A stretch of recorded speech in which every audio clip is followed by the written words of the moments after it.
yesterday. How you feeling today after playing back-to-back? Feel good. Feel great. Good? Yep.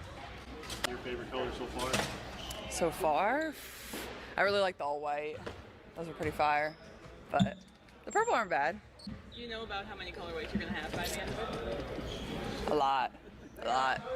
It's really fun, but she's just such a humble individual, very like soft-spoken, and yeah. She's very serious. Yeah, it's just cute. Like, I don't know if she's ever like maybe surprised by what she does, but like even that 3, I think she was like almost probably a little surprised that it went in. It had probably the best view of it because I was kind of trailing right behind her, so it was pretty cool, and obviously got the crowd into it too. As we ask you, did you get an explanation for your tech? What happened?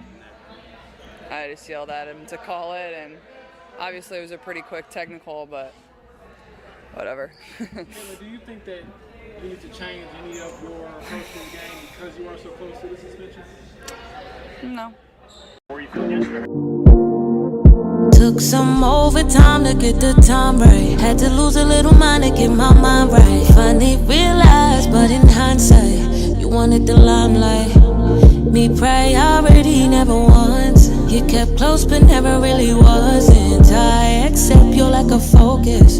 Agree with all your choices. Needed you to need me. Needed you to see me. Until I found the right direction, I think my reflection would agree. Had to find a me in me. The Short Sport by K. David Jordan.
Everybody's talking about they got a big budget. See you with them bills, but when you come, you try to covet. Never trying to share with your homie cause you love it. So your homie come in your house. Yo, do me a favor. Hit that like, hit the subscribe. Boy, if you want, we got a serious show for y'all tonight. I could do it yesterday. We understand that it's not flesh and blood, but we fight against principality. We back outside, so let's expose what the real is supposed to be. It don't matter if a white man kill us or black man kill us, it's still a boss. Talking about they got a big How is everybody doing? Bring it back up. There we go. There we go. Love it.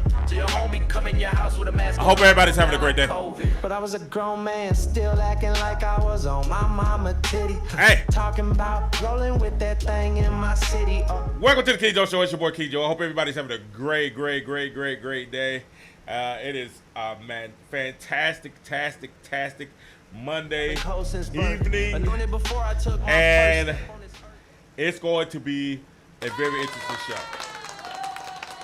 Vant, what's up? Everybody hit the like and subscribe so we can get the algorithm on our side. I hope everybody's having a great day. Checking my mic right. I don't like the way my mic is right there. There it is. All right, there we go. So, it's been a very interesting weekend, to say the least. Really, to say the least, it's been a very interesting weekend when it comes to the NL Fever. Shout out to Kelly Clark, NL Fever that won.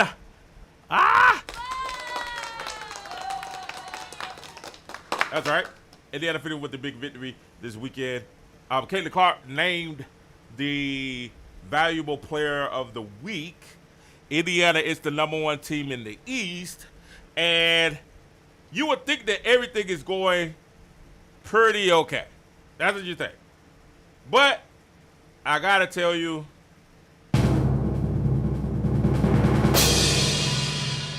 It is not. It's not. It's not. It's a lot. It's a lot going on right now in the W. It's a lot going on right now around Caitlin Clark. It's a lot going on with their team. It's a lot going on with the league. It's a lot going on with everything that's going on in the WNBA. It's a lot going on in the world, right? We can talk about that. It's a whole lot going on in the world. What's up, Vet? What's going on, my guy? There's a lot going on in the world. But at the end of the day, man, we're going to be okay. It's going to be okay, right? But I want to talk about something really particular that we have going on right now in the WNBA. And I told you I was going to talk about it on Saturday. I think I was going to talk about it on Saturday, but then kind of got mixed up on Saturday and Sunday. So I wanted to come in on Monday. Now, normally Mondays, I don't give y'all a show on Monday. So y'all know I love y'all that I came and did a show tonight on Monday night. And we came a little earlier than we normally come. Because normally we come about 11 o'clock, 12, 1 o'clock, or whatever. But now we wanted to come a little early tonight. You know what I'm saying? I want to come to a little early. I got early morning. I gotta go quarter in the morning. Nothing serious. Just gotta take care of some business. But speaking of court and politics, even though Caitlin gets the accolades, even though Caitlin gets the brunt of the praise and adulation, but then also she also gets the brunt of the criticism and hate, right? Because I think I told you last time, I said, everybody talks about, the stuff that NBA players get on their on their social media and things of that nature. And I keep telling y'all, no one, and I mean absolutely no one, gets more hate than Caitlin Clark. Racial hate, Caitlin Clark. Just hate in general, Caitlin Clark. No one. Not Angel Reese. We're gonna talk about that. Not Asia Wilson. We're gonna talk about that. None of these players get as much hate, as much negativity as one Caitlin Clark does. Right? And it had gotten so bad that we have been saying for the last 2-3 years that Caitlin Clark has been treated unfairly by this league. The players who feel like they're taking cheat shots, feel like the referees aren't doesn't call the game the same way. We feel like, certain coaches have been overzealous, coaching against her. We feel like certain players have taken, used her as a talking point for their agendas, which we're going to get into today. And all of this have accumulated to the point where it's become very, very divisive in a sport that's supposed to be inclusive. In a sport that's supposed to be very positive.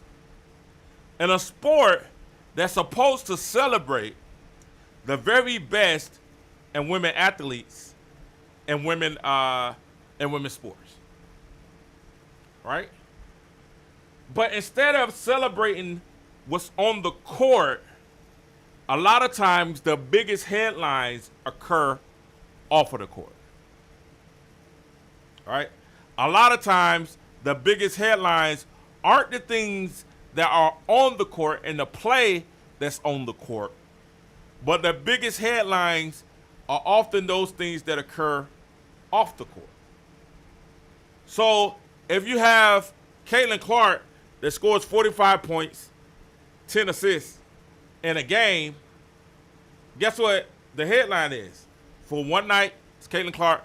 But the next headline is what? Sandy Bordello says a racial slur, quote unquote. We're going to talk about that too. Let's not call it a racial slur. Sandy Bordello makes a comment on a hot mic to official, and it becomes all again about agenda. Right? It doesn't become about the sport. It becomes, once again, about the agenda. Indiana plays a great game where they blow out their opponent, the New York Liberty, by 20. And the big news, Kelsey Mitchell had 30 plus. Caitlin had 17 and 7. big win, blowout win, finally kind of seeing some cohesion between the team. And the big news of the day is Sandy Brodella suspended a game for comments that she made to the referees on a hot mic about a player. Now, the funny thing about this is, all last week and the week before last, at the end of last week, at the end of the week before last, and coming into last week, the big news were, hey, there were 11 senators. Ride with me, just hold up. We're going to get there. Just ride with me, hold up. We're going to get there. I'm just building the platform, the foundation to where we're going. Just sit tight, relax. Let me build this foundation for you. A week and a half ago, 11 congressmen write a letter to the WNBA about the treating of Caitlin Clark based upon a certain picture that we saw. Right? That's what everybody was talking about. And it's a reason why in this particular show, in this particular live, we're going to legitimately talk about the hypocrisy of the WNBA. The hypocrisy of the media.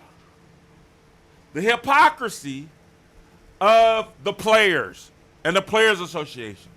And all this, I'm glad the Sandy Brodella situation happened.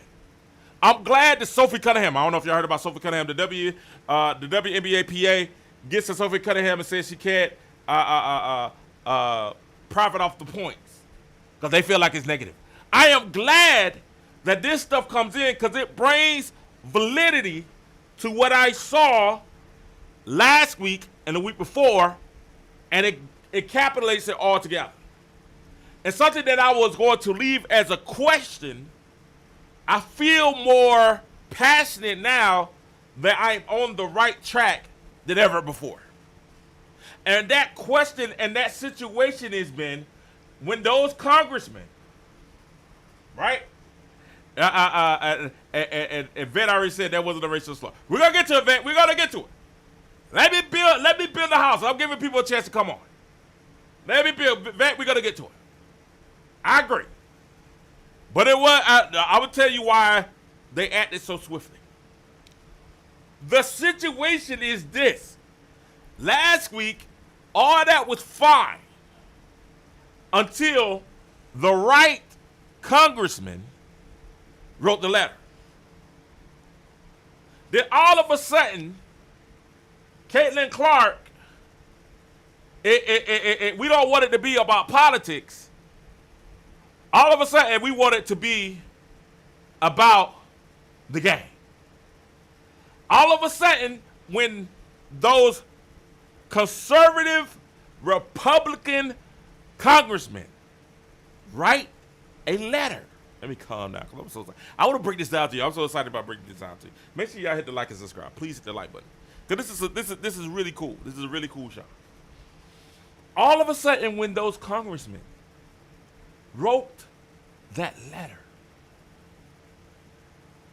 the NBA, the WNBA, started to scramble. And then they start to say, hey, wait a minute. It's about what's on the court, not what's off the court. And we broke down when Caitlin Clark had, do we still have that picture? Do we have it? When Caitlin Clark, I'm not sure if that's it. I don't think that's it. I think that's the, what's the, hold on, I have it, hold on, Chad. Let me pull the picture up so it'll make more sense to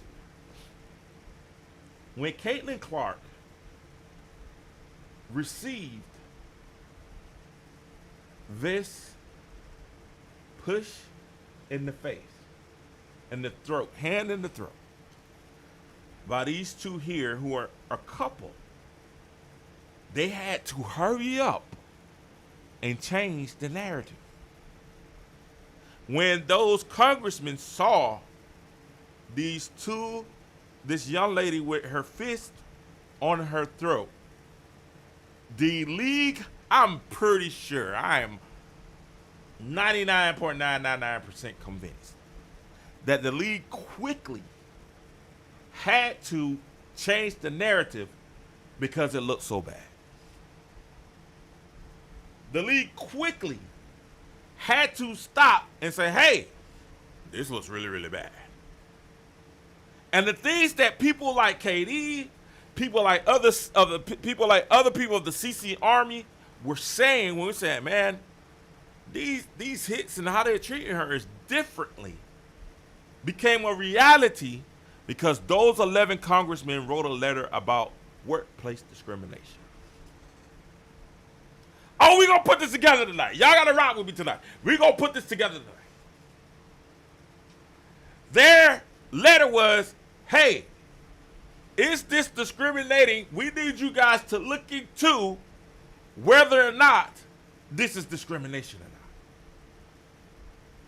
To the point where Adam Silver, now, I know a lot of people talk about the WNBA were built by black women on the shoulders of black women, and that's cool. They can say that, but the truth be told, the WNBA was built by men. It was built by men, right?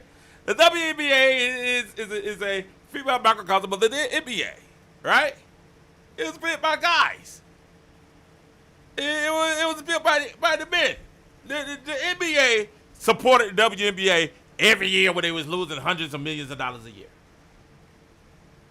To the point where Draymond Green was like, hey, I don't really think this is fair that I just got to give up my money to this situation. And they tried to make Draymond Green look like a sexist. But I know that people want to sit there trying to say it was built on the back of black women, but really, the league was built by men. They gave her the opportunity to be able to play. They said, hey, we're going to start this league. And that's the truth. That's honest to God. But y'all know how racist it sounds to say we built this league. This league was built on the shoulders of black men. What if Major League Baseball came out and said, hey, Major League Baseball was built on the shoulders of white men? Y'all know what type of trouble these jokers will be in? Like, that's so problematic that just to say that is really insulting. All right? And just to say that is really kind of what the NFL was like, hey, the NFL was built on the shoulders of white men, and then we allowed the brothers to come in and play. You know what I'm saying? They make it popular. We roll those ties. Roll all ties, lift all boats. You know what I'm saying? Once they said it, yeah, we would feel like that was a racist thing to say. We would be like, that's inappropriate.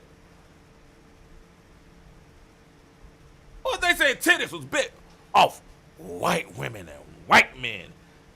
We'll have a fit. Golf built by white men. We'll have a fit. Right, Esau?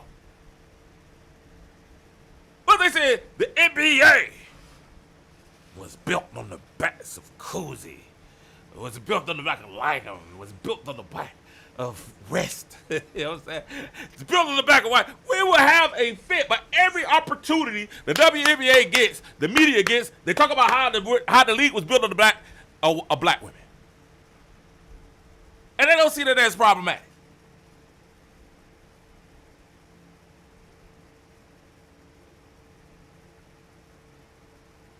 But it's not until Caitlin Clark comes into the league and she comes and brings a different audience with her that all of a sudden everything is a problem. Everything is racist. Everybody is against them. It's not until Caitlin Clark opens the doors to a whole new audience that all of a sudden it becomes problematic. Sue Bird was fantastic. Diana Taurasi was fantastic. There are many white players that were fantastic white players. Stewart, Enescu, all those guys are great players. But none of them opened the doors like Caitlin Clark opened the doors. 0%. None of them. Right? None of them open the doors. I got give a likes if you agree with it. None of them open the doors like.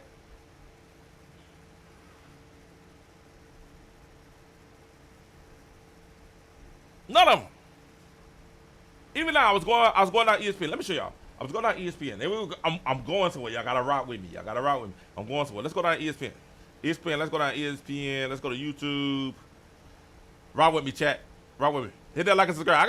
I got dislike because I said that. Hey, the truth is the truth. This is the thing that I have to understand.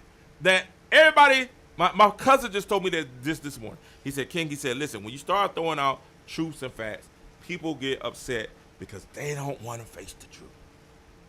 They don't want to face honesty.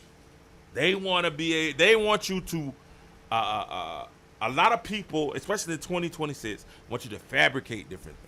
They would rather believe the lie than to believe the truth. It is what it is. You're not going to agree with everything I say. I don't agree with everything that everybody else says. And I'm fine with that. But I'm going to stand on what I say. I want to show y'all something. Let's go to ESPN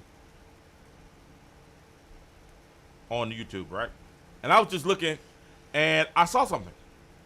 Now, I was looking at their videos and everything they had in the videos, and the big thing now is Ryan Clark being fired. No, tough loss. Never celebrate someone losing their jobs. Unless they need it to be. But Ryan Clark being fired. So I want y'all to see something now. I want y'all to check it out. Let me see if I can find it. Let me see if I can find it. I'm on ESPN's website right now. And if you go down the numbers of ESPN website, go ahead and put the screen up. I want to show you how popular Caitlin Clark is. I want to show you this. This is how popular Caitlin Clark is, right? All right, so let's look at the numbers. This is how popular Caitlin Clark is, all right? I just want to rock with me on this. Okay, so we look at the SBs. SBs had one. No, all right. So the most popular sport is soccer. Y'all know they're gonna have a high. Now LeBron James, 136. Stephen A. Smith, LeBron again, 200,000. Ryan Clark, 6,000. I just want you to look at the numbers of the videos on here. 61K, Josh Allen, ESPN versus Ryan Clark. So I just want y'all to look at the numbers. Let's go to ESPN. Let's go to ESPN.com. Go to the thing. I just want to show y'all something. This is how popular Caitlin Clark is. Let's just go to the videos, right?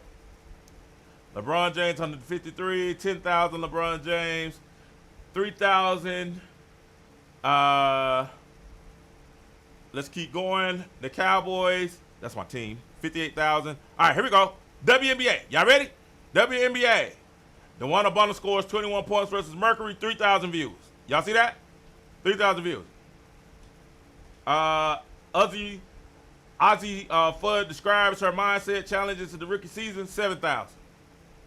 Yeah, let's just pay attention now. I want y'all to pay attention. All right, Montana, 100,000. ESPN, 6 point. Now, this is Asia Wilson. Because you know Asia Wilson is the face of the league. That's what everybody keeps telling us. 6,000 views, right? So this is legitimately impartial. This is what people are looking at. These are the views. This is how we calculate the views. Kelsey Mitchell drops 33, 16,000 views. Watch. Kayla McBride scores 24 points for Minnesota. Number 1 team in the WNBA. 4,000 views. Angel Reese. Y'all know Angel Reese. That superstar, Angel Reese. And now I see me combined for 47 points. A dream win over Tempo. 15K. Caitlin Clark. Historic night. New career high. Fastest to 200. 1 million. Y'all see it? 1 million views. LeBron James going to Miami, 300,000. Where will LeBron James go? 116,000, 18K. 1 million views 3 days ago. 3 days ago. Let's just keep going. 3 days ago, 80,000, 5,000, 3,000. Who has the better team? Now they got 3 stars on here. They got Aguma K, Caitlin versus Paige. All that, 3,000. You know what I'm saying? This is the popularity that we're talking about basis to anybody. Let's look for the WNBA. Caitlin Clark, 94,000. The best of the W, 1,000. Asia Wilson's, 946,000. That's ESPYs, though. That's ESPY Awards, okay? ESPYs, okay? That's ESPYs. All that's ESPYs. All right, ESPYs always does well. That's an award show. That's ESPYs. All right, all this is ESPYs. Let's go back to the W. Let's go back to the W. Let's go to the game. Kiki Airframe. I like Kiki Airframe. 3,000. Let's keep going to the W. These numbers, without Caitlin Clark, even Wemby, 55,000. Asia versus Olivia. Now, they say Olivia Miles is the new superstar. Asia Wilson is a superstar. 9,000. Angel Reese, 17,000. These are the games that we're talking about. Y'all get what I'm saying? We're talking about somebody that is bringing millions of views that people are legitimately interested in. And cats are trying to say, hey, these are the Kareem is in there. That's not the face of the league. I'm like, who is?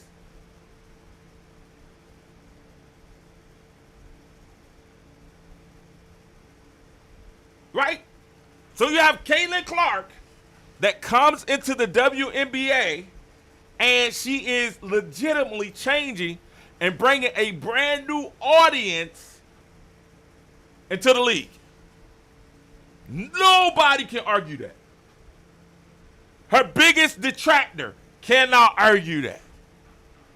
Her biggest hater can't argue that. Jamel Hill can't argue that. Asia Wilson, nobody can argue that Caitlin Clark came in and bought the biggest audience in the WNBA in their history.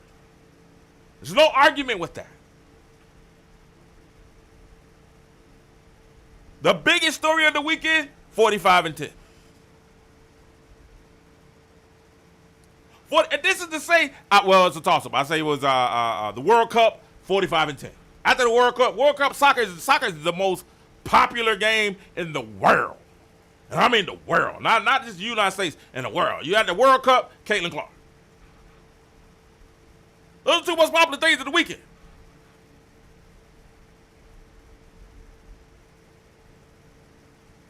But some kind of way, the league has felt like, hey, we don't need her. We're better off without her. Y'all heard what Manuel Ocho said. Manuel Ocho said, we don't need her. We're better off without her.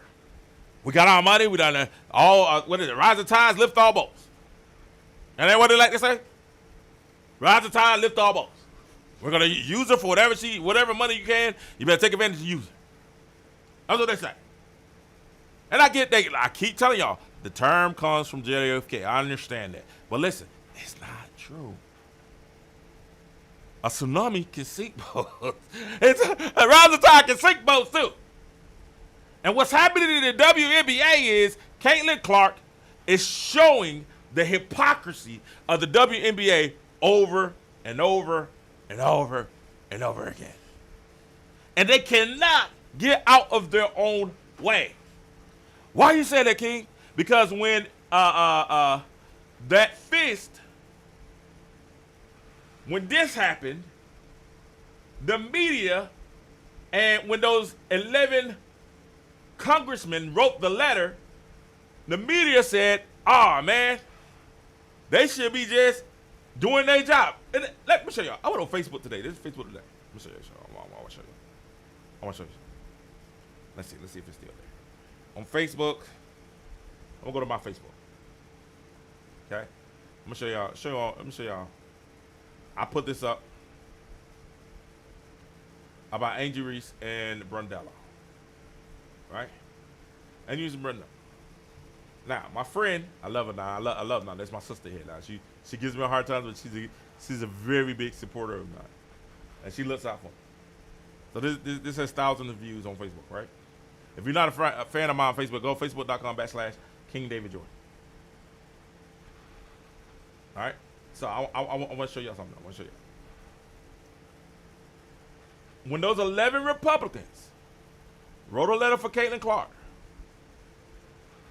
this is what the reaction was on my social media. Not on anyone else's. This is my social media, and this is what the reaction was I want y'all to read. This is some of the comments. All right. All right. Did the Dreams coach straight KC in the throat? Also, I'm pretty sure that those 11 Republicans should be more focused on our country rather than the WNBA basketball game. Out of all the things going wrong with this country, why are the Republicans involved in corporate sports? That's a question worthy of discussion. That's right, because we're going to discuss it tonight. All right? We're going to discuss it tonight. Double standards as always. That's right. We're going to discuss it tonight. This is what they were saying on my page when I put this on my social media. They were saying, it's all the other things they could be doing. Now, I want to show y'all what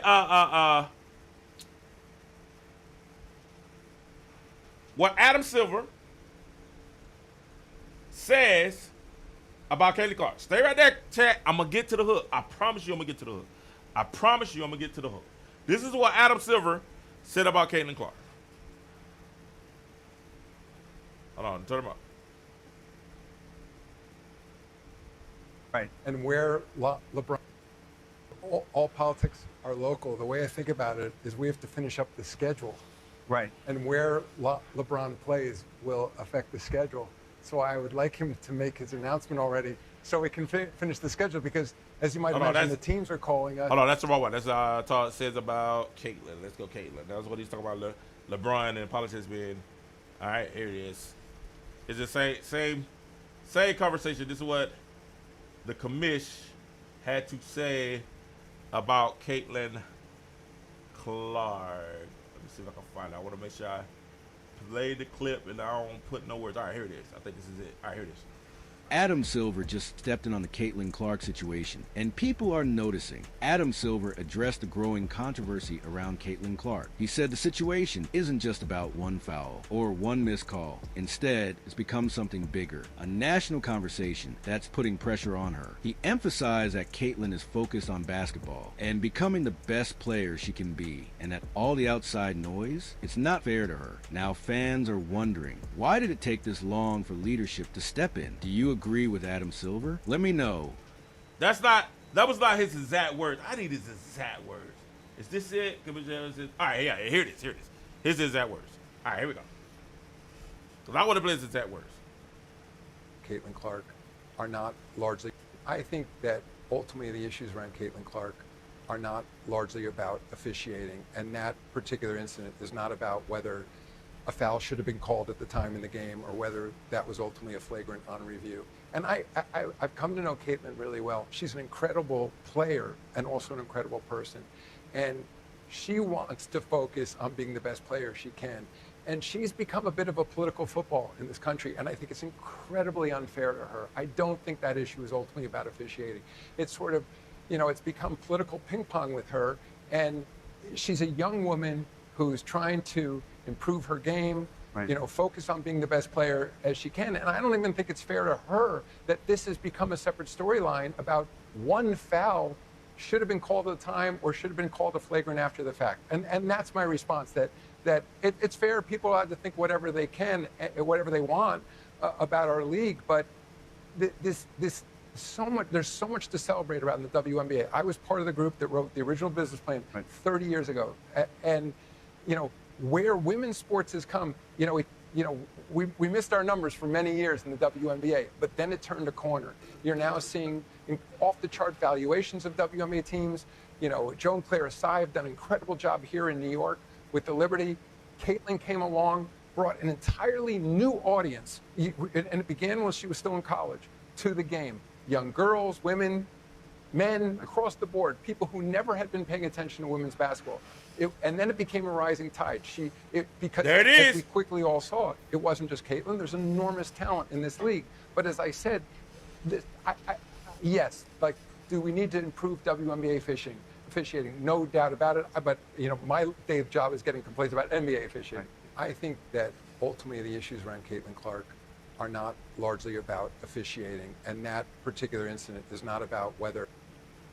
He said that this is not about officiating. So, it's not about officiating, but we've been complaining about officiating for 3 years. We've been saying that this officiating in the WNBA is trash. Trash. Trash. Those of us that came in and we said, hey, man, this officiating is trash. We came in and we said, hey, this officiating is horrible. But he's right. It's not just about officiating. We also saw that the agenda overtook the actual game. Make sure y'all hit that like and subscribe. Thank you guys for joining the King Joe show tonight. Having a serious show tonight. Zay, we having a serious show tonight. Coming into the discussion. Get into the comment section. Let me know what you think. But the thing that got me was when Adam Silver said Caitlin Clark has become a political football.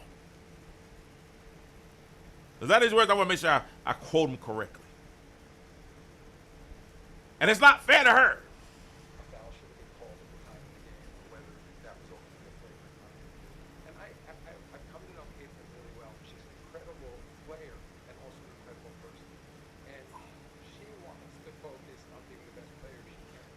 We want the only reason that there's a back and forth with Caitlin Clark being a political quote-unquote football in this country is because of what Caitlin Clark represents.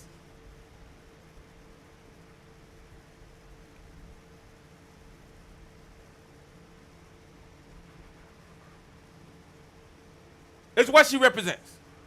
And we've been saying, you're right. Loose ball, you're right. We've been saying all year, we've been saying, hey, if they call Caitlin Clark correctly, Caitlin Clark will average 30 points a game. Easy. They missed so many fouls the other night when she had 17. They missed calls. She got hit in the face, they didn't call. It was another one, she got bumped, they didn't call. She should at least have 20, 22 just off free throws. 25.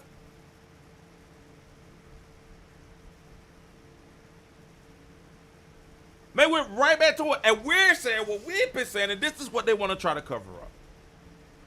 We've been saying that the agenda that you guys have been promoting in your league is more important than the product that you put on the court.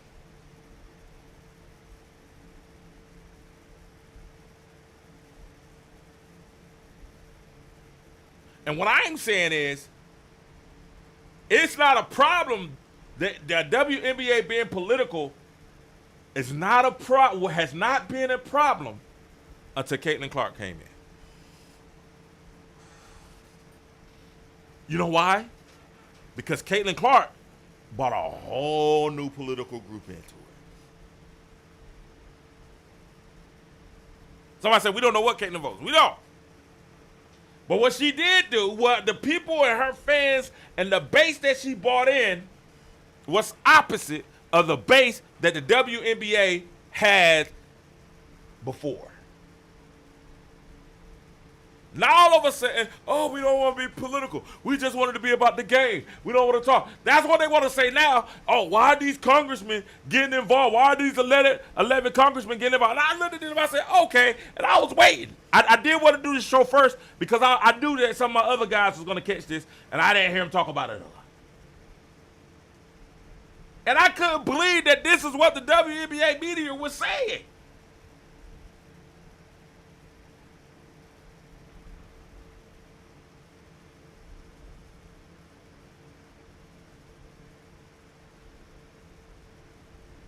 I couldn't believe this is what the WNBA was saying.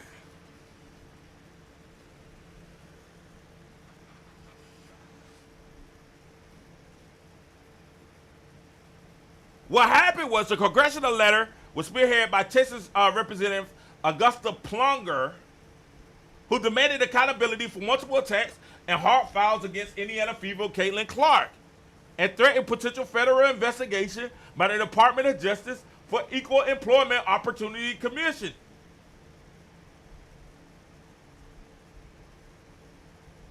The 11 House Republicans alleged that the Clark has suffered unnecessary physical hostility, such as being hip checked, poked in the eye. All this is true.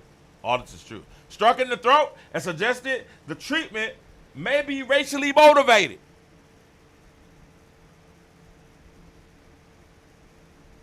The congressman requested a formal response from WNBA Captain Engelbert, addressing player safety review, mechanics, and online harassment. And y'all know, Engelbert ain't said a word. But the Indiana Fever distanced themselves from the congressional query, releasing a statement confirming that neither the organization nor Clark had any interaction with the lawmakers or were completely unaware of the letter before it made public.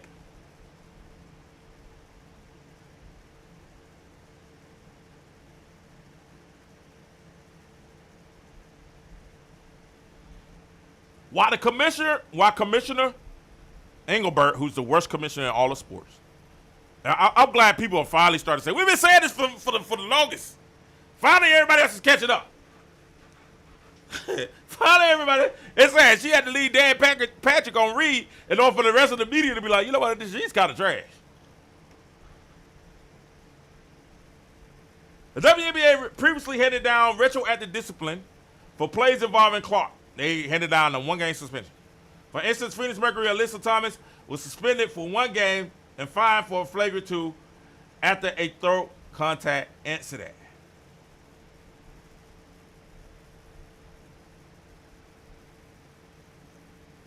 And you know what the W wanted to do? They wanted to sweep this under the rug. They wanted to sweep this under the rug very quickly.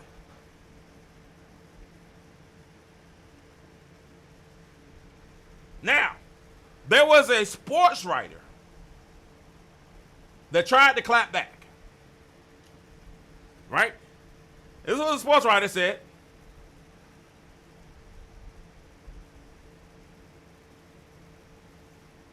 Richard Deesh, a sports writer and podcaster, sent a message to Congress via July 13th for Las Vegas Aces, and I'll play July 13th. For those in Congress who just became WNBA fans this month, see, first of all, that's disrespectful, because you don't know that. First of all, he started the letter wrong. That's disrespectful, because you don't know how long they've been watching. I know I've been watching for the last 3 years. And before then, I watched when Cynthia Cooper was playing with the Houston Comets. You know, sporadically, if they were on late night and they ain't had nothing else to watch, I might turn the game on.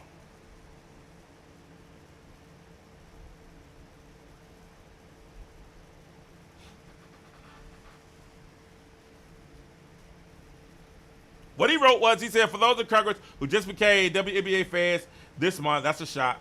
This is a really good game tonight at NBC. Fever, Agent Wilson's averaging legally 25.8 points. Kelsey Mitchell is averaging 22.5. Caitlin Clark, 20.5. Alea, thanks for being the top 12 scorers in the league. Enjoy.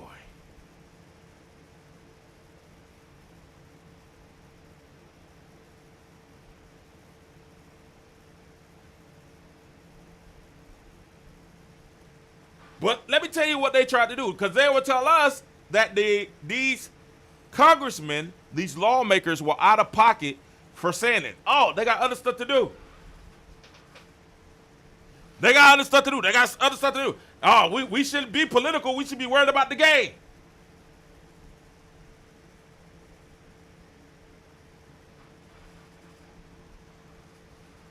But this is the thing that they don't, this is what they don't realize.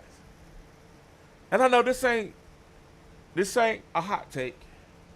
This ain't juicy. This is real though. This is what they didn't realize. Thank you to everyone watching. Thank you to everyone watching. Thank you to everyone watching on X. Thank you to everyone watching on YouTube. This is what they won't tell you though. The only reason they have a problem with politics is because of the right, the conservatives. Because I know, I remember, and some of y'all remember too, the WNBA, before Caitlin, has always been political. Always talked about politics. Has always had an agenda a political agenda. Even Stephanie White, her own coach,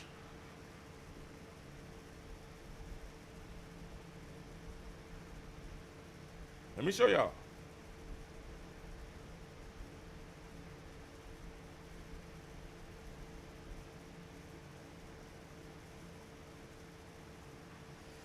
Went back to the agenda. Her own coach had to say, hey, right after, listen to this now, listen to this. Right after she went on and said that this was egregious. Right after she went and said that this was egregious. This was wrong. This is a problem. Listen, man, I know that publicists got involved in this. And they publicist said this. I'm going to tell you what the publicist said. Because if I was a WNBA publicist, I would have went and said, hey, man, y'all better get ahead of this. Because if those folks find out that these two are a couple, oh, it's going to be a problem. We need to change this narrative, and we need to change this narrative today. So if they find out that these two are together, this is a huge, huge problem. If they find out that the reason that there was an issue to begin with is because these two right here, the one with her head on it, the one with the knee by her head, and the one with the fist on her throat, are an item, it's a huge, huge problem.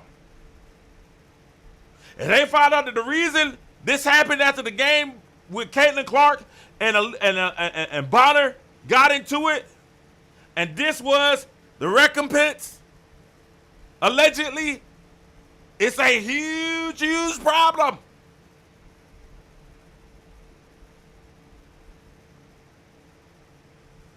And see, this is what they don't want to tell you. This is what they don't want you to get into. They want you to think, these refs are just, it's not just the referee. He's right. It's not just the referee. But Adam Silver, it's not just one call either. It's about the old guard and the agenda that the old guard has where they don't want to let that old guard go. It's not about politics. The WNBA does not have a problem with politics. 0%. The WNBA has never had a problem with politics. Y'all don't believe me? Let me show you something. The WNBA has never had a problem with politics. What they have a problem with is a certain side of politics. And this goes to the Sandy Bradella, Adrian Reese. This goes to all. What the WNBA has a problem with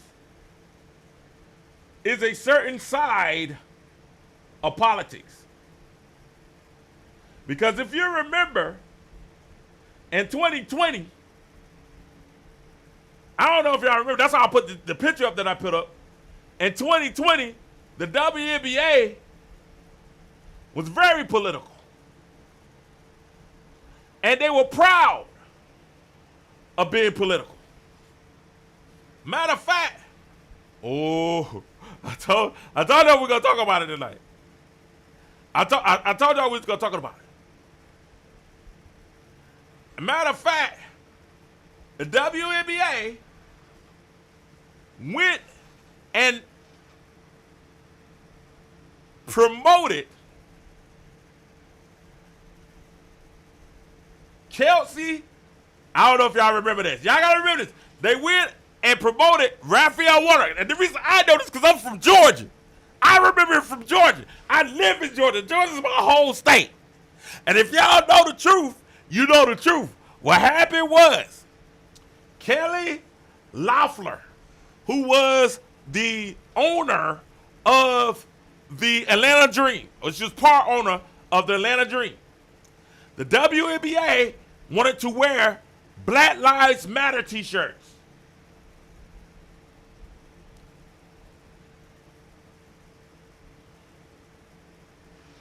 They wanted to wear Black Lives Matter t-shirts. See, I remember this. I ain't forget. They wanted to wear Black Lives Matter t-shirts, and Georgia Senator Kelly Loeffler, who was an appointee at the time, said this is a bad idea. We shouldn't be worried about this. We should be worried about the game. We shouldn't do this. It's all about the game. This is bad because this is going to have us, because there's a lot of people that's going to be against this. It's a group we're trying to grow the league, and it shouldn't be about this. And so many people got upset with Kelly Loeffler about it. The WNBA, and this is what we have now. I told you it was going to get good. I told you it was going. I told you what's wrong with me. We here now. This is an issue that the WNBA had. The WNBA is used to coming together about their agenda and getting people out of there. If you don't believe me, let me show you what I'm talking about. Let me show you. Let the record show. Because y'all think I'm making stuff up right now. I remember this. I'm from Georgia. That's my state. Listen. Hold on. After writing a letter opposing players wearing Black Lives Matter and Say Her Name slogans on warm-up jerseys. Chrissy Diaz is live from her home in Fulton County. Wait a minute, play that again. Story and your reaction. A lot of reaction on this one, Francesca. Senator Loeffler sent that letter to WNBA Commissioner Kathy Engelberg, basically saying that she opposes the social justice plans for the jerseys and the court, and instead asked that an American flag be added to the apparel instead. In her letter, she wrote this. The quote is, "The truth is we need less, not more politics in sports. Sports has the power to be a unifying antidote."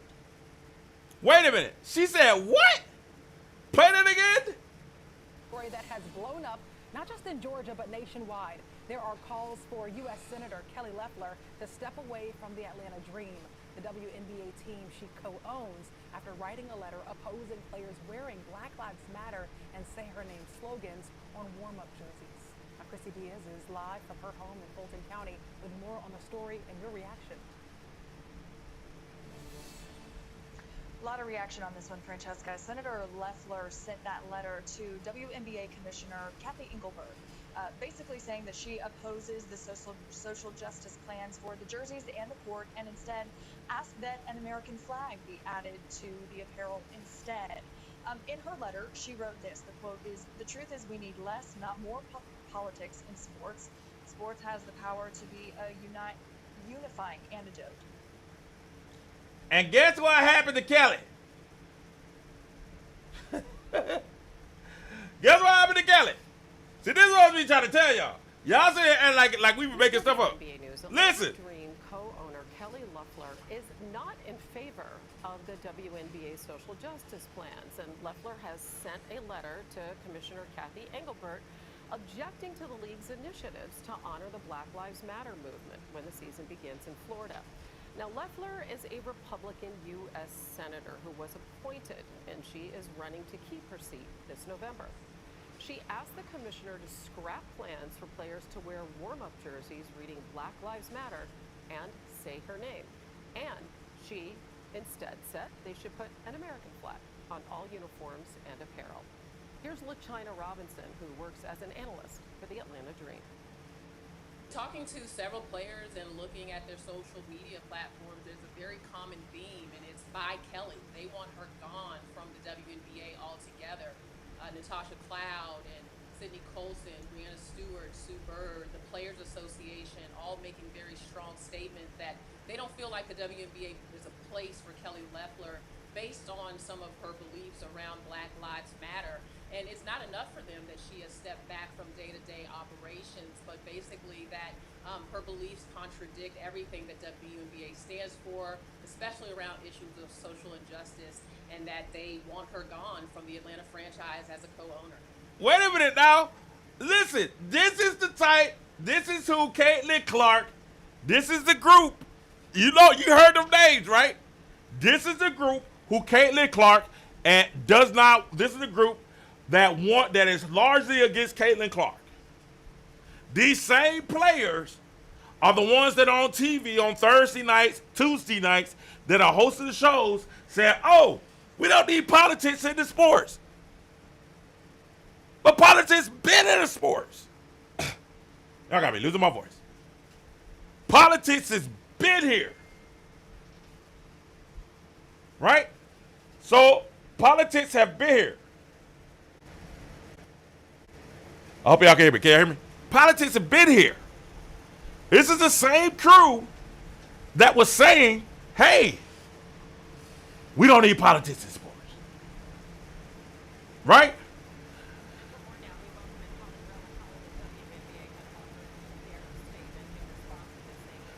Hold on. I want you to hear the WNBA's response. Listen, I want you to hear. Because y'all, what we're seeing here is a blatant hypocrisy because they don't want a certain type.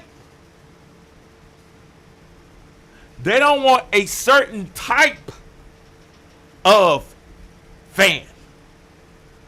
And you know what that fan is? The conservative. The Republican. They don't want them to be fans. They want the money, but they don't want them to be fans. They want them to be quiet. They want to be silent investors. Because if you go against the agenda, guess what they want? They want you gone. If you go against their agenda, they want you out of there. I told you it's coming. Listen, play it. I want you to see this. I want you guys to see this. I want you to hear, and I'm going to show y'all what happened and how powerful these ladies are when it comes to politics. I want you to see this. Hold on, pull it back up. This is what happened. Listen to the league. Offered their statement in response to this, saying that Senator Loeffler was not part of the day-to-day operations of the team. But as you just heard, the players want to cut ties. This is somewhat evocative, really, of Donald Sterling in the situation as he was kicked out as the owner of the Clippers. So it has happened. There's precedent in the NBA. But what challenges is the WNBA facing with this issue? Well, ownership is not so simple to resolve in a quick manner, and I think the players were loud and they were uniform in their disgust for this statement that she did not want Black Lives Matter represented in the WNBA. And this is a league of 80% Black women. There we go. Who have played for her team, the Atlanta Dream, were disturbed and upset by these comments. And so, number one, as an owner of their organization, it is incumbent on her to listen to her employees, to listen to the women who are representing her team. That does not seem to be the case. I have reached out to a couple of owners today and to the WNBA Commissioner, Kathy Engelbert, to see what can be done with ownership in the ownership state. We've seen prominent people like Baron Davis and other people step up and say, we would be willing to invest and take over the ownership of that team because they do not believe there is room for a woman with these views in a league that is represented by so many Black women. And to be... That is the issue with Caitlin Clark. And that is the issue with the WNBA. They do not believe that a woman with these views should be a part of their league.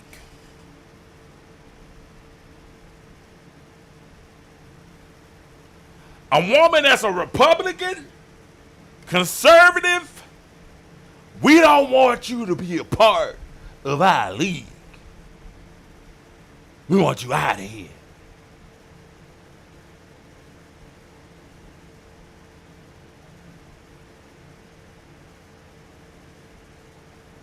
Now this is an owner.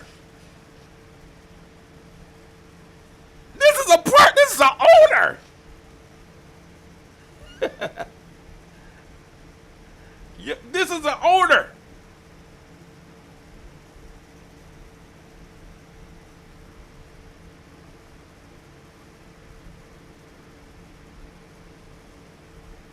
This is not a player. This is an owner.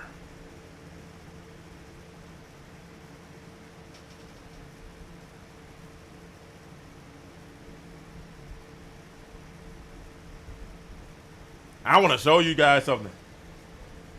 So you know what these ladies did? And I don't have no, hey, They have a right to do it. But we got a right to call it out. We got a right. We have a right to call it out.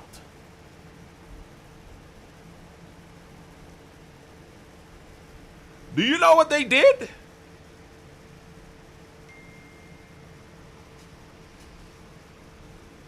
Right? They said, hope you guys can hear me. I'm hearing that my sound might be low today. I'm all the way up. Okay, you got a thumbs up if you can hear me. I don't want to turn up too loud. Thumbs up if you can hear me, But they have a right. You're right, Vet. They have the audacity and the temerity to sit there and talk about discrimination when they literally got an owner kicked out because of her own beliefs and her views.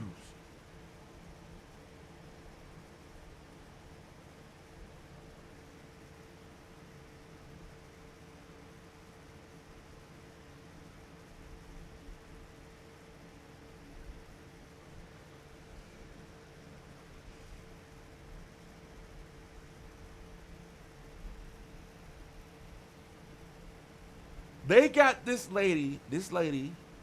young lady was kicked out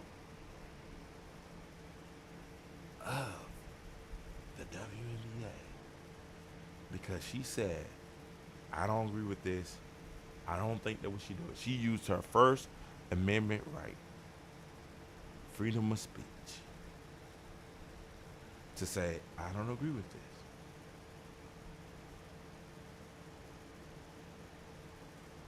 And Democrat Raphael, now I like Raphael Warnock. Don't get it twisted. I like Raphael Warnock. I had a chance to meet him. Very nice guy.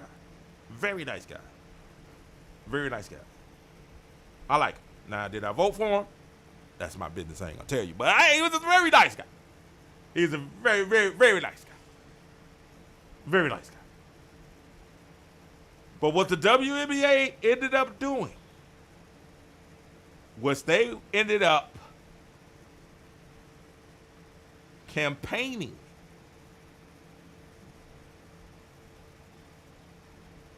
I want y'all, because y'all not going to believe me. I want to give you the, hold on.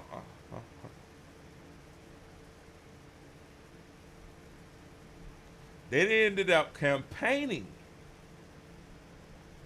for the Democrat.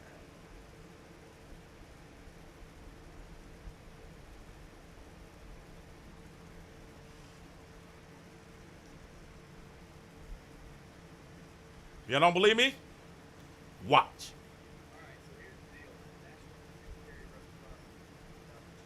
I want to show you this. Hold on. I want to show you this. Watch. They ended up campaigning for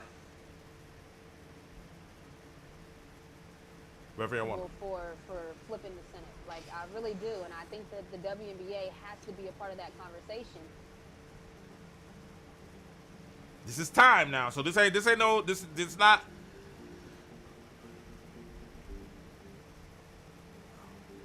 Hold on, let me move myself. I've been around her, and it just never came across my mind that this was who I was working for, so to speak. So it was kind of disappointing, kind of sad to learn something like that.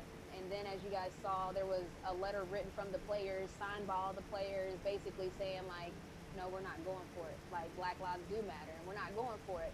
If we were really spreading that word and people were getting behind us, because they knew what was at stake for us. Like, they know, like, we're making our voices heard and doing all this, and we're sacrificing so much. Like, we're sacrificing, this is our job, this is our livelihood.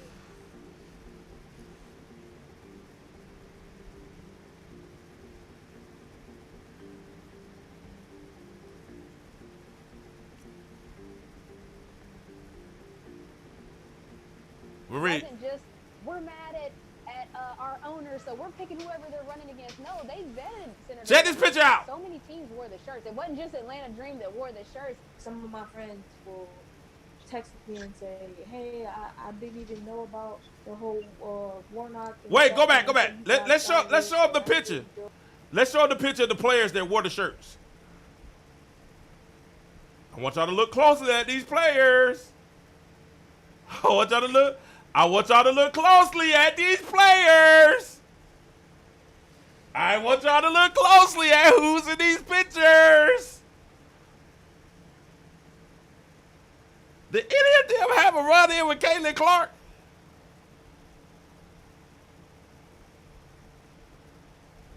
I want you to look closely. Did any of them? Nah. I can't be. It's just irony. It's just ironic. That's just irony. Just irony. Just irony. It's just ironic.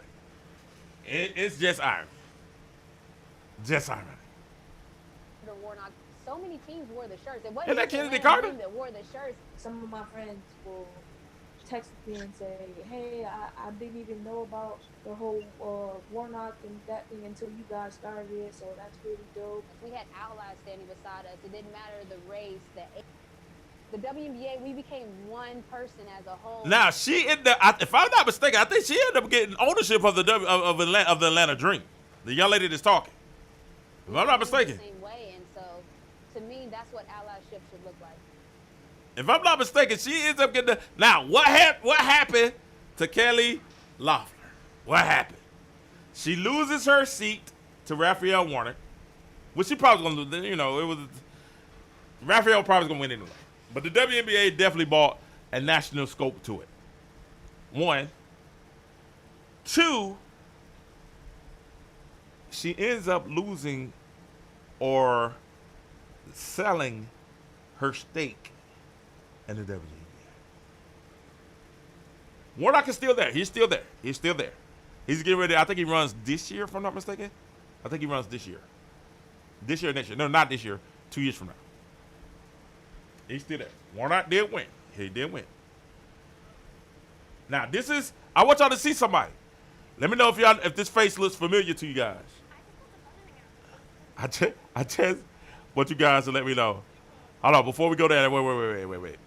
Because when I saw this and I was studying this, I was like, yo,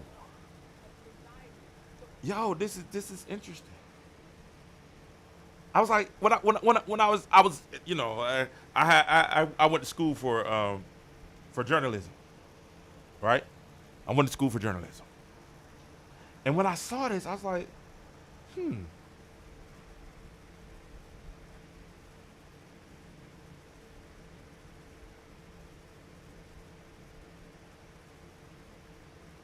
And I saw this. Now, I want y'all to see something. This is Chine Ogumake, and I like Chine. Let me say this again. I like these people, but hey, we're telling truth. Sometimes when you tell the truth, people can't stay. Now, this is what Chine Ogumake had to say about Caitlin Clark, and I think she tries to be fair. She's the vice president of the WNBA Players Association, something like that. So wait a minute. Here, let's see what she has to say. And I'm going to be fair, all right? But then, utilizing her and what she represents. Now, this is why I tell y'all have to watch what they are saying. Y'all have to watch the hypocrisy of what they are bringing up. Because this is Chine Ogumake last week, July 17th. This is July 17th on ESPN First Take. This is what she had to say about Caitlin Clark and about the incident and about the 11 Republicans. Play that beautiful meme video. Here we go. To Adam Silver's comments on Caitlin. I do believe that she has become a political football in some ways. People are utilizing her and what she represents and using it to advance their political agendas.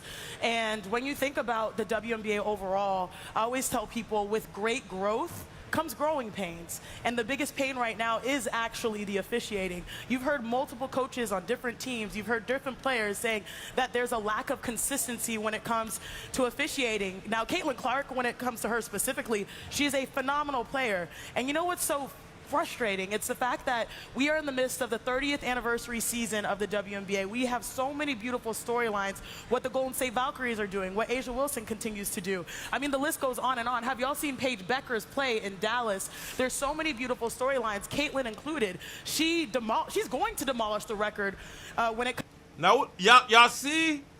You see how she's trying to get, she started out talking about she asked her about the politics. She asked her a specific question. And you see where she's going right now? Y'all got to pay attention.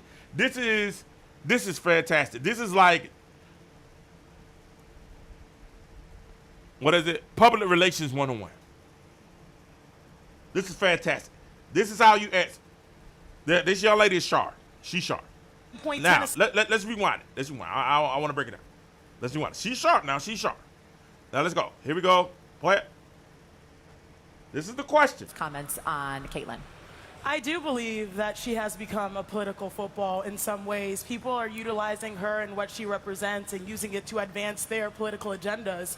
And when you think about the WNBA overall, I always tell people with great growth comes growing pains. And the biggest pain right now is actually the officiating. You've heard multiple coaches on different teams. You've heard different players saying that there's a lack of consistency when it comes to officiating. Now, Caitlin Clark, when it comes to her specifically, she is a phenomenal player. And you know what's so frustrating? It's the fact that we are in the midst of the 30th anniversary season of the WNBA. We have so many beautiful storylines, what the Golden State Valkyries are doing, what Asia Wilson continues to do. I mean, the list goes on and on. Have y'all seen Paige Becker's play in Dallas? There's so many beautiful storylines, Caitlin included. She's going to demolish the record when it comes to 20-point, 10-assists games. She's already done that, and she's just like a few years into the league.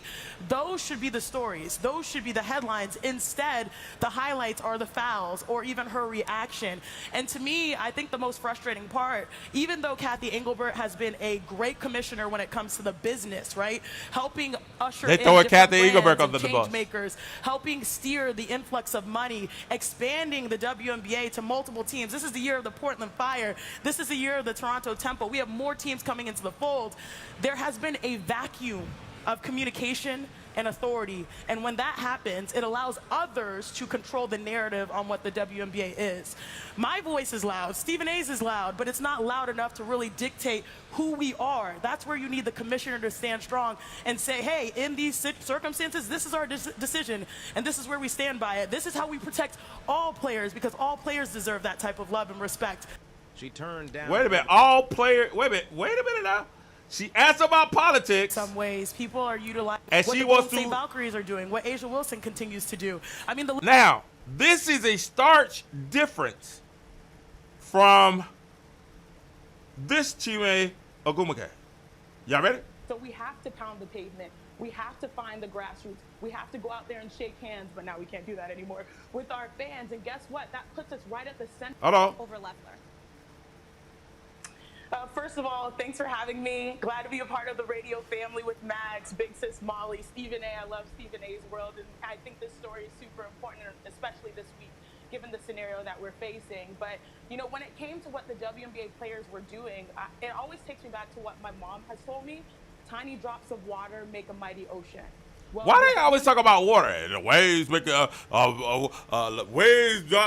waves lift all boats. You know what I'm saying? Why they always talk about water?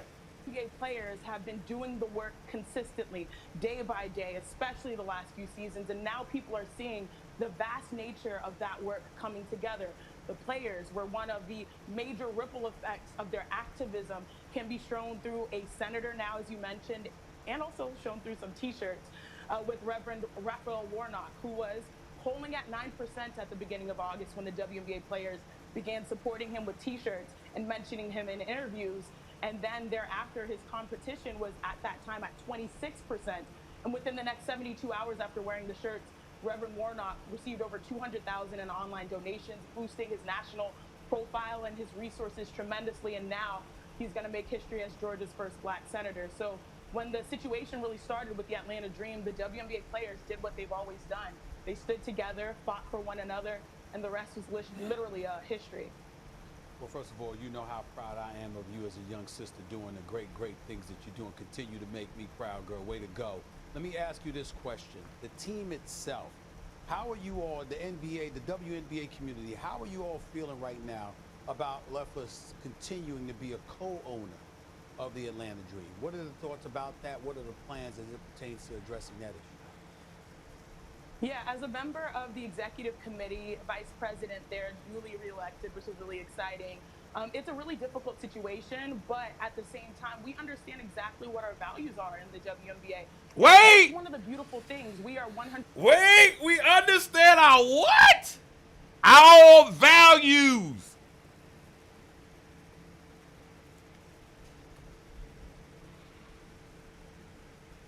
144 women strong. And even if we don't agree with one another, we understand our value is in standing together and staying through solidarity. And so I think that will overwhelm whatever the situation was last year and the years previously with the Atlanta Dream. And I think we will find a nice solution. Janae, it occurs to me that, Loeffler never got voted in the first place. She was appointed a position of great privilege. And, once upon a time, there's that word. In sports dictated to players that a bunch of women who play basketball just helped get a black man elected to the Senate in the most important election, maybe for the Senate in my lifetime, certainly one of them, in the Deep South. Do you women ever just talk about the effect that you've had? Like, do you ever marvel at it? It's a stupid question, I know, but that scene is amazing. I'm gonna be honest, Max. The crazy part is the WNBA, and I always tell people, they are not new to this. They are true to this. That's who we are.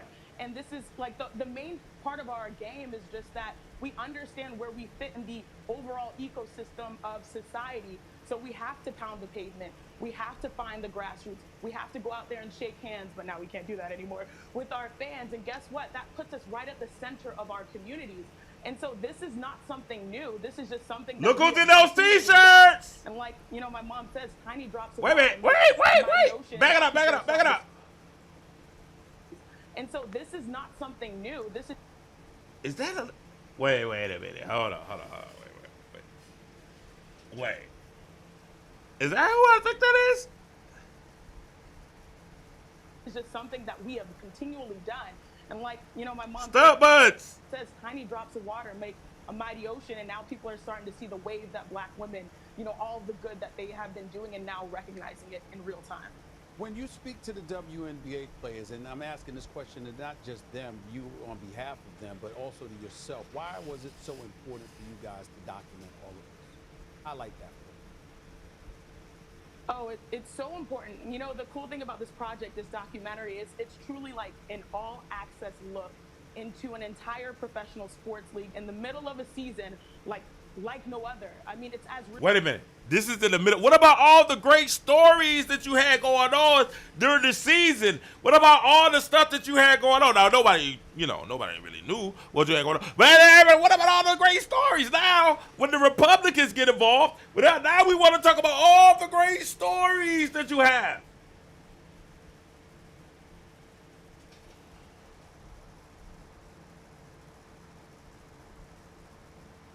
Real as it gets, and these women deserve this moment. They deserve the recognition. They worked hard for this, and I'm blessed that they trust me with bringing the story to life. And I think that what the WNBA players have really done is they've started to own their authenticity and own, being known not just as athletes, but... Look at the refs! The refs! Oh my God! I didn't even see the refs! Look at these refs! Those are the referees!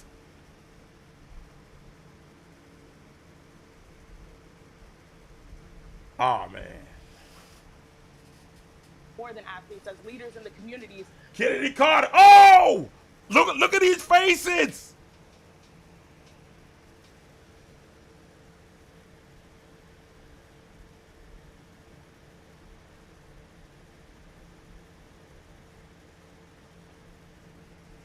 Because we are women. We understand where we fall in the family ecosystem. We have to care. We literally birth the next generation. And so now people are seeing how it's okay to be at the intersection of sports and society, uplift and empower. And it's really cool because, the documentary later on will show all of the real-time strength and also vulnerability that these women exhibit, but also, #1 overall, pushing for the collective good. I'm probably listen, man. I'm probably not gonna get. I'm probably not gonna get monetized because of this video. I might get a strike for this video. I might get a strike for this video.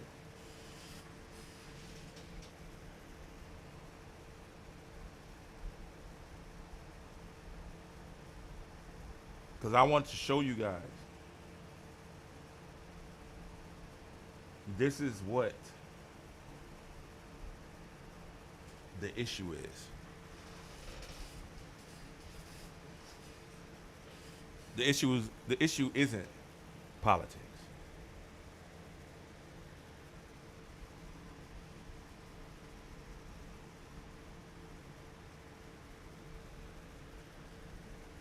The issue isn't the game.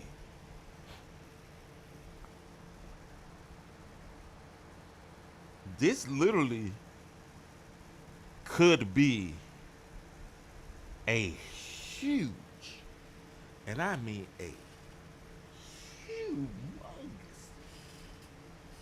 humongous story.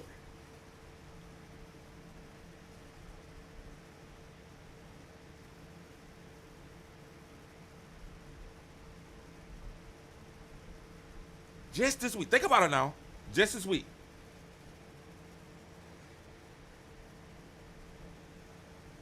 Last week, you had Chelsea Gray talk about the racial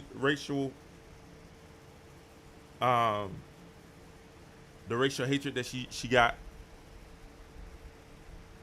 Week before that, you have Alyssa Thomas, the Warner Bonners boo thing, allegedly, who said Alyssa Thomas threw race into the situation.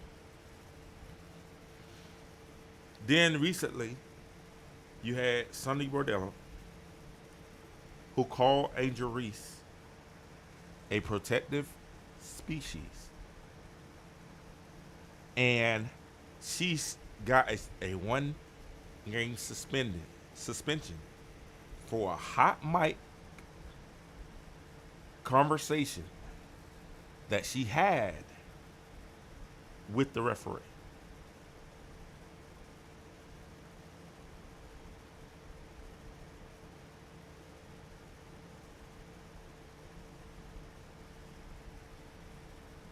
Come to find out that was a huge, that was something that they say all the time in Australia. And I don't know the intent of a man's heart, so I can't, of a man or woman's heart, so I can't say if it was with ill intent. I know she was upset at the time.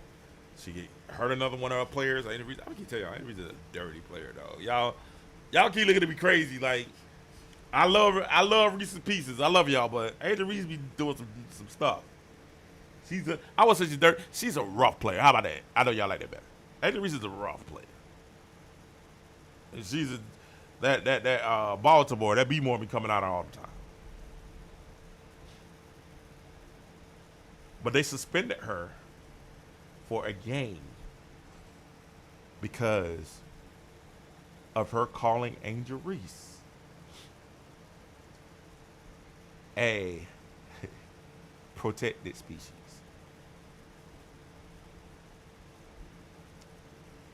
I don't really think they suspended her because of racial situation. Because if you go protected species, that's not really racist. That could be dehumanizing, but it's not racist. That's not racist. But what it is it can be very detrimental, especially if you're talking about the ABCD, EFG, LGBT.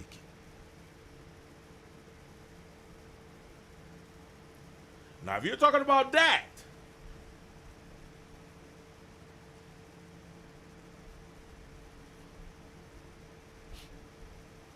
now you got an issue.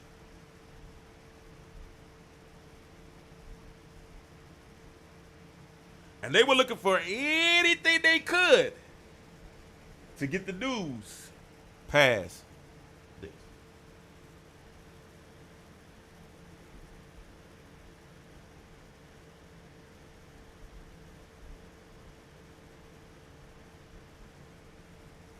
Thank you for listening. Hit the like and subscribe. Thank you for your time. Hit the like and subscribe tonight.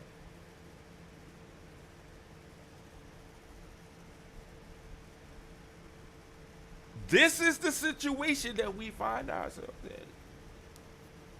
This is the environment.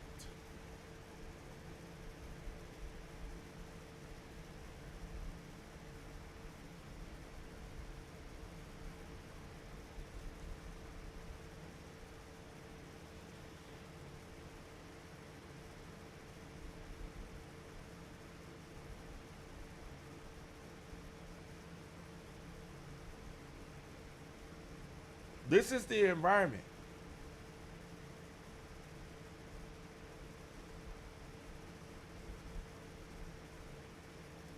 They say they are a league of inclusion. It only matters if you agree with their agenda. That's not the United States, baby.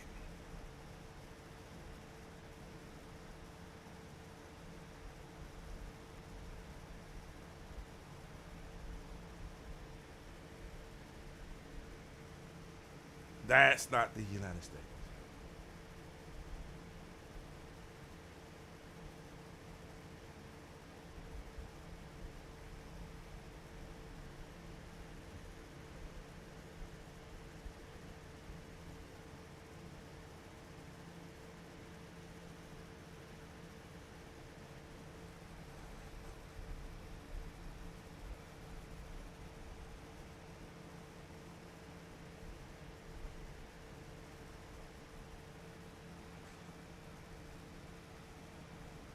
They removed Kelly Loeffler. Players revolted against her. And Renee Montgomery, the one that you saw talking earlier, she buys the dream from Kelly Loeffler.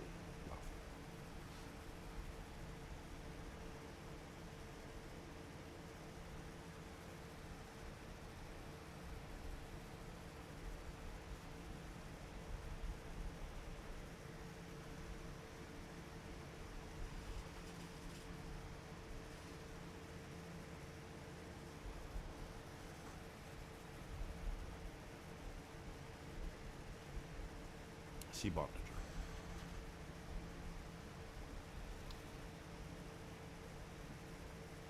These ladies are used to getting their way. They stand together, they stand united. And you saw pictures. It's just funny that a lot of those people in those pictures have run-ins with Caitlyn. Y'all don't think that's a little bit ironic? You know, a lot of those players in there had, you know, little dust ups with Caitlyn. But you know, it's not personal. You know what I'm saying? It's just the league being physical. That's all it is. It's all the league being physical.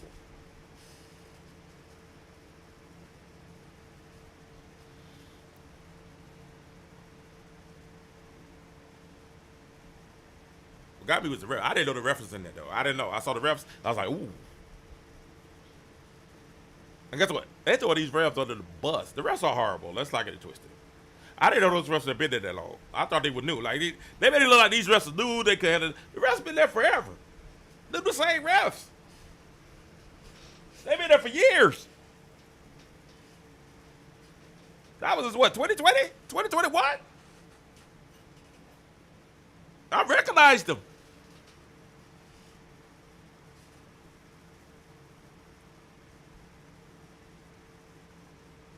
I need everybody to hit the like button. If you're in, hit the like button right now. Please hit the like.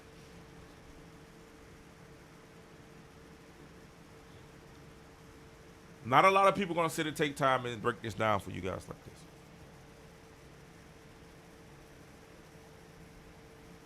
Now you got Adrian Wilson saying that she's going to confront Caitlin Clark about Chelsea Gray getting racist comments.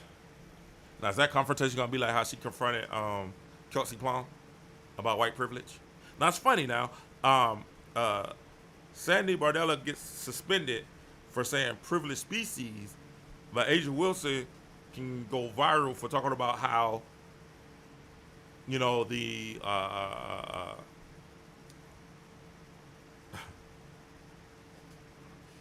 how Paige Beckers knows her white privilege, understands, and we know that. We know Paige Becker does. She just said it again this week. She just said it. You know, she did the when she won the award, she talked about the black players. She did it again this week, talking about the black players. And I get it. She loves black women. That is hilariously funny. That is funny to me. That is funny. And that was a joke. I thought it was a good joke.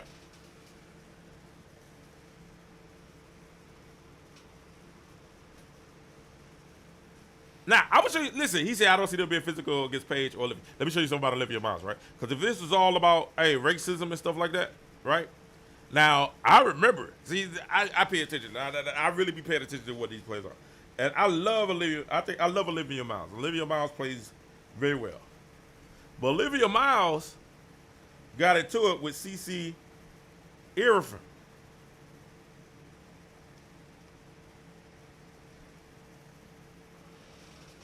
I don't know if y'all remember this. So I remember this. She got into it with CeCe Irfan and called CeCe Irfan the N-word. Hold on, let me show you. And I remember that. So that's how I wonder, is this really about racism? Because if this is about racism, why didn't Olivia Miles get suspended? This is on national television. Look. Letting her know about it. She fired? There was a... Look at the defense. Straight up and down. Letting her know about it. CeCe Irfan said, don't call me that. And she called her that again. I think she got a technical for it. Straight up and down. Letting her know about it. I think she got a technical for it. Look at the defense. Straight up and down. But they didn't call. They didn't suspend her. They didn't suspend her. They didn't suspend her. Kiki was like, don't call me that. She did it anyway. Now, I know a lot of y'all be like, hey, she's a black woman calling another black woman a racial slur.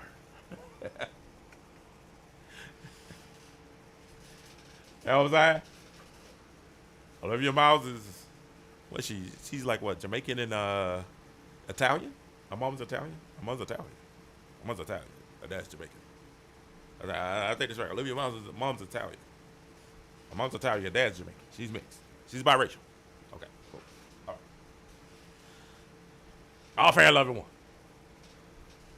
But that's okay. But if I say selected species, oh God.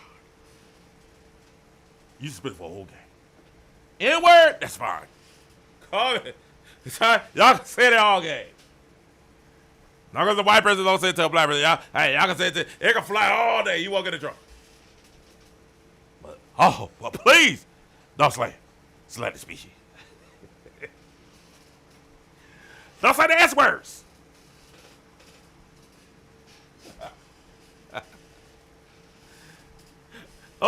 You call a bee all day. You call a bee all day. Don't worry about it. You can go, hey, Brittany Griner on national TV.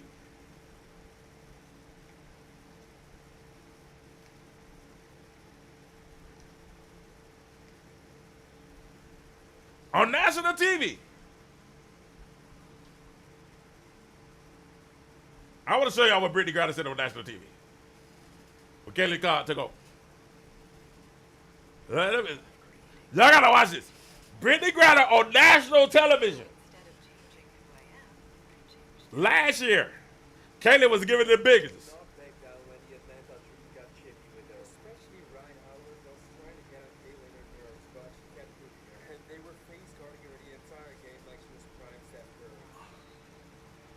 A lot of bumping and like that.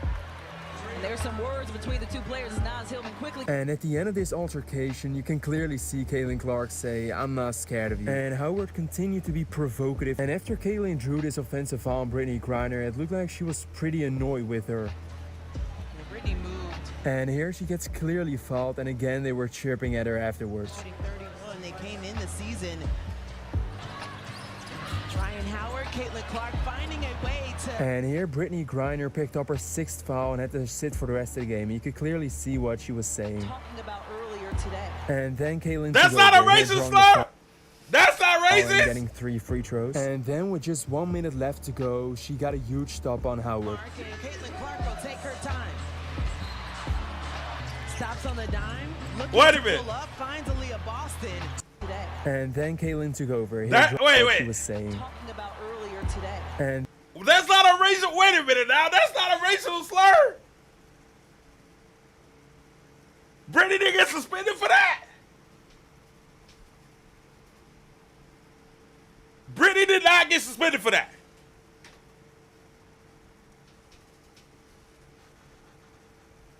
It was on national television. I know I shared it on my page. I was like, wait a minute. They're not going to suspend? That's not going to suspend Brittany for that?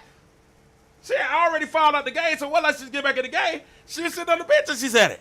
They caught it on national television. Y'all see how hypocritical this league is?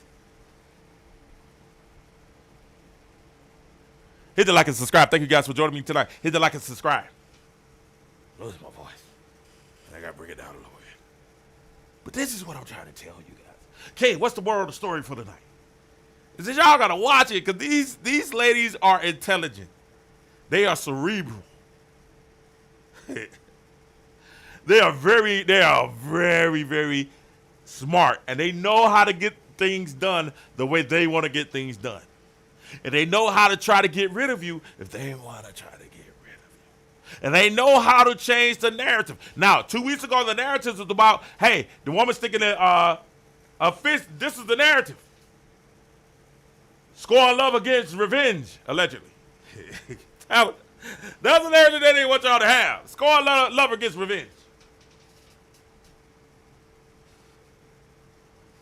How you doing, Miss Catherine? How you doing? I hope you're having a great night. That was the narrative they was having. Scoring love against revenge. They tried to run for that quick. I mean, the next day they was talking about, after she got suspended, the next day she was talking about, oh, the racists are coming, that it was getting, we got to change this narrative. Have y'all noticed that's been the narrative since?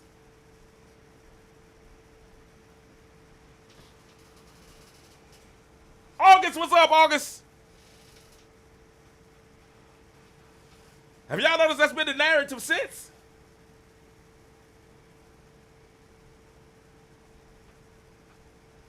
Thank you, Miss Catherine. Glad to see you.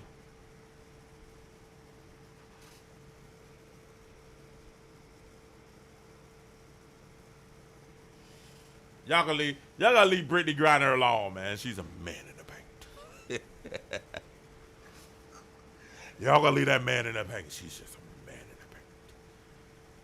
I don't know if y'all see Brittany Griner play. She's a man in the paint. But this is what they're trying to tell us. They're trying to say, "Oh, we're not political," but you got Raphael Warnock. You took credit, a large part of the credit of Raphael Warnock becoming the first black senator in Georgia. You largely took credit on that. You got Kelly Loeffler fired because she said, "Hey, I don't think we should wear Black Lives Matter." Now, the crazy thing about Black Lives Matter is this, right? This is the crazy thing about Black Lives Matter. Black Lives Matter ended up being one of the most egregious organizations and one of the biggest black eyes to the black community of all time. The Black Lives Matter organization ended up being crooks.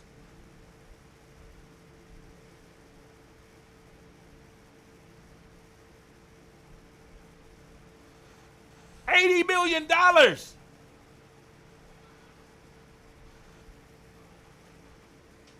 She wasn't wrong. And I was telling them, hey, this is the crazy thing. When Black Lives Matter was going through all that, I was one of the few brothers sit down and say, I don't support that mess. I was like, why you don't support it? You don't think Black Lives Matter? Like, yes, Black Lives Matter. Like, yeah, all lives matter. But yeah, Black Lives Matter. But I'm looking at what they're striving to. I'm looking at what their affirmations are, and I can't rock with their affirmations. Their affirmations was against Western cisgender families. They didn't want male and woman to be families. I can't rock with that. I'm not wearing that. Are y'all crazy? They had no affirmations to a black man on the whole thing unless they was kids. You can't affirm. Listen to me. I'm here, so we already listen. I'm here, so we might as well let it rock. All right. So listen, I'm here, so we might as well let it rock. Let's go ahead and let it rock. Okay. So listen, tell everybody, King about to let it rock. Let's go ahead and let it rock. All right. Ella, I'm sorry, baby. I tried to be good, but we finna let it rock. Here we go. Listen, man. If the truth be told, like at the end of the day, if you're not sitting there talking about family, man, woman, kids, what we talking about? You affirming everything? Except God, you're affirming everything except family. You're affirming everything except love between man and a woman. I ain't rocking with you. Do what you want to do. Live how you want to live. Live how you want to live. But don't ask me to rock along with something when I'm reading your affirmations. I'm like, I don't agree with that. I don't agree with that. I don't agree with that. I don't agree with that. I don't. And the funny thing was, my people didn't read.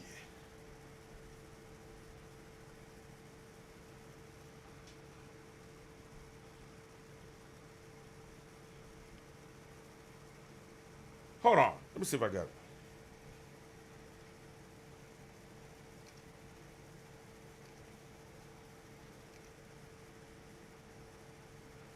Hold on. Let me see if I got it.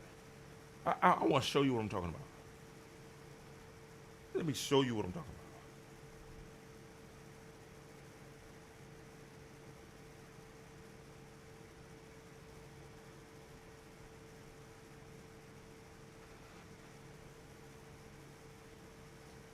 Let me show you what I'm talking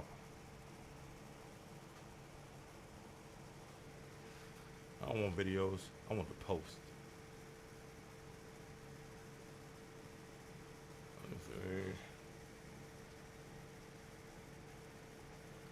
Hold on, chat. I'm sure what I'm talking about.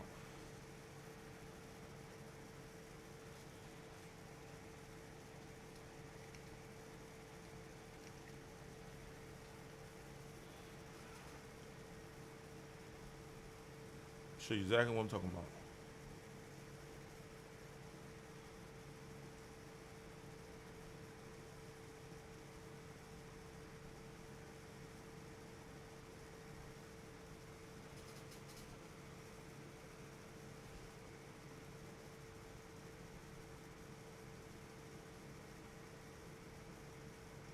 This is June 27th, 2016. I want to show y'all. This is King Jordan. I want y'all to see this. I'm gonna read this. July 27th. This is almost, oh my gosh. This is 10 years ago. We called this out 10 years ago. Let me show y'all this. July 27th, 2016. Here are the affirmations of Black Lives Matter. I've been going on why I don't support this group. I told a preacher about their beliefs, affirmations, and why men of God shouldn't support this group or movement. As usual, he didn't believe me. He said he's never heard of these things, so I told him I would share it on Facebook.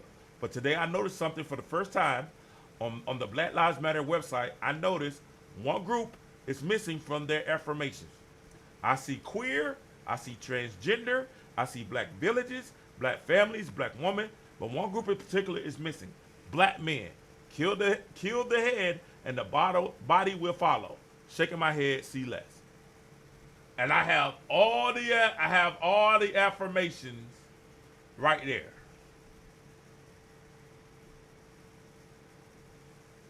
All the affirmations. Look, this is me. July 2020. This is when the black ladies is coming. I said, can we boycott sports for having hashtag Black Lives Matter all over the screen? I can't watch my Lakers or Pelicans without seeing that emblem. I get trying to show solidarity, but if you alienate those of us who firmly against the movement and lifestyle.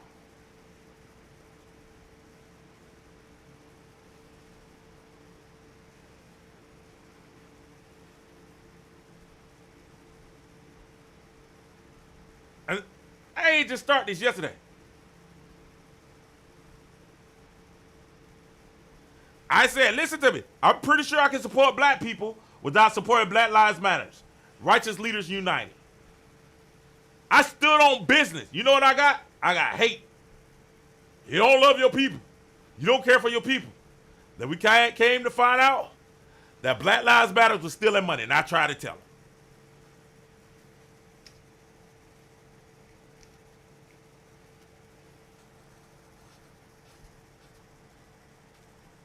And I tried to tell him. I tried to show him.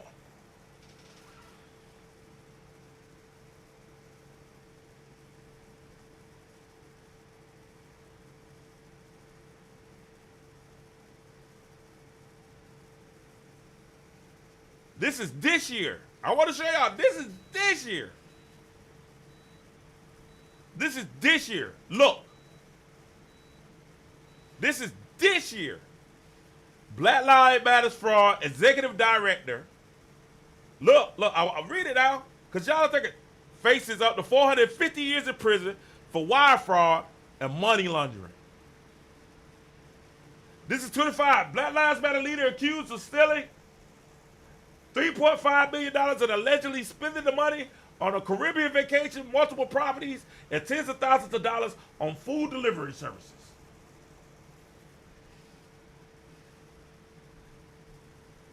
Y'all can sit there and say what you want.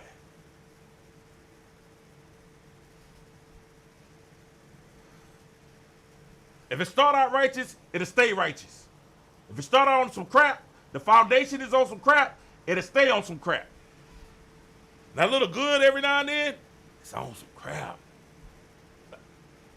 That's why you don't see black people talk about Black Lives Matter. When the last time you heard somebody say black? You ain't heard nobody saying that mess.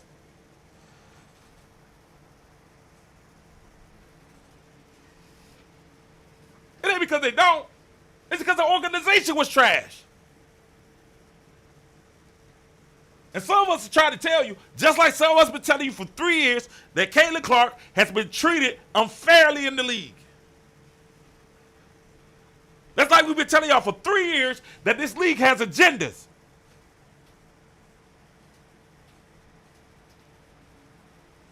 And this league would rather put up their agendas than, guess what? The product on the court. Their agenda is more important than the product of the court. I should have likes all over.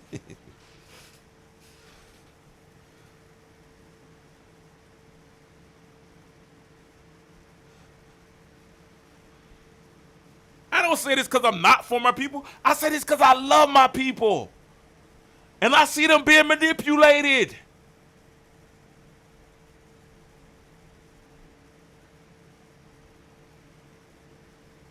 I want us to be righteous.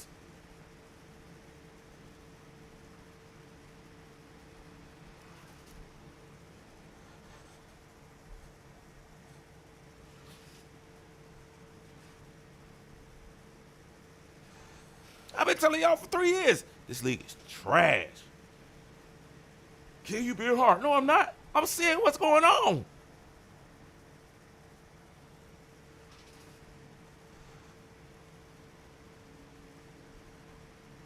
And guess who else is a part of that? Stephanie White. She is. That's why when they asked the other day, the girl scored 45 and 10. That's Stephanie White. Stephanie White, could you take your hands off and let her do a thing and not go? No.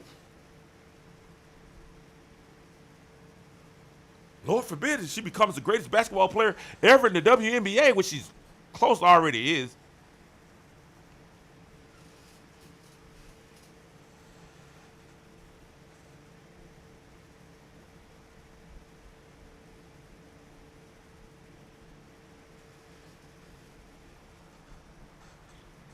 Those guys aren't wrong. Now, are they politicizing it? Is it a political advantage? I'm talking about Caitlin Clark right now? Yes, it is. You're talking about the most popular player and probably really right now at the current moment, now that football has started up, you talk about the most popular player in sports now that the World Cup is over.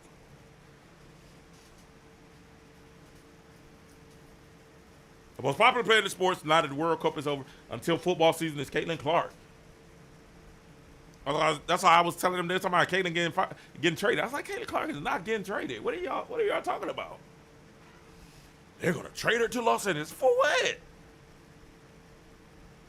A bag of beans and burritos? They're not trading Caitlin. What are they gonna trade Caitlin to Los Angeles? No, they're not.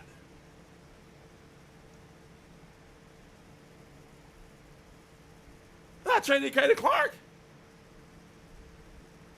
That don't even make business sense. They just signed Indiana has 40 games televised. Who you think those games they want to see? Caitlin got millions of people watching on a Wednesday night against a losing team. Hey, over 1 million people watching against the worst team in the league.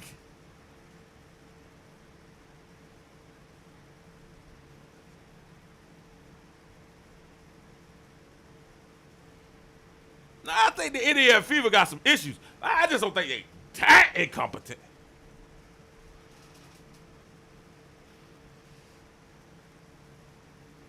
I know they got some issues, like, you know what I'm saying? Kelly Cosgrove, I ain't really a fan of it, but I don't think they that incompetent.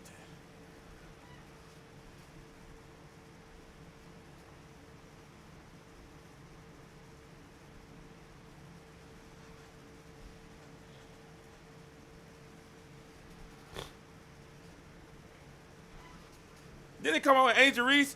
Angel Reese out there just poor mama. Angel Reese don't even realize she being used by the agenda.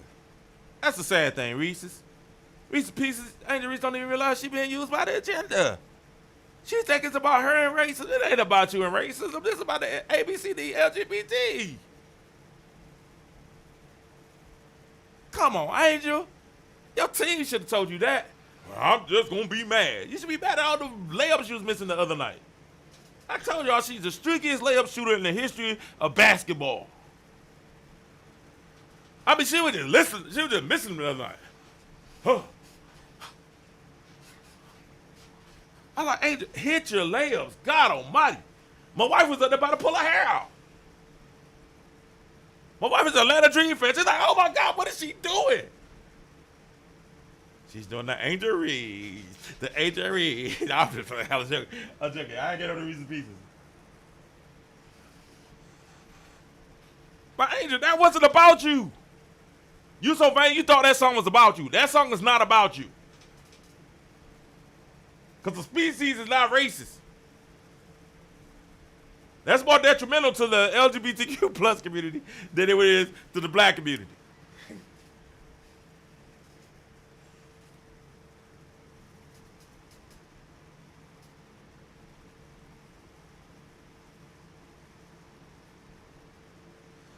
Somebody said she's protecting her from herself. I don't know about that.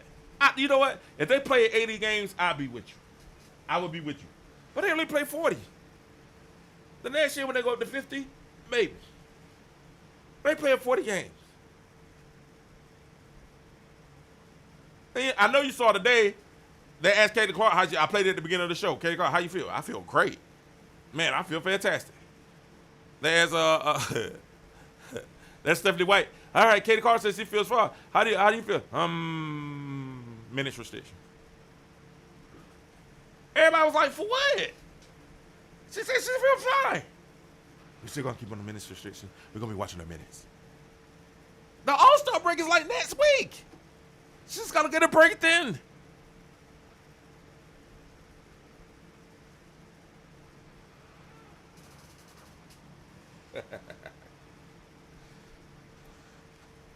You know what I'm saying? She's gonna get a break. She's gonna get a break at the All-Star game.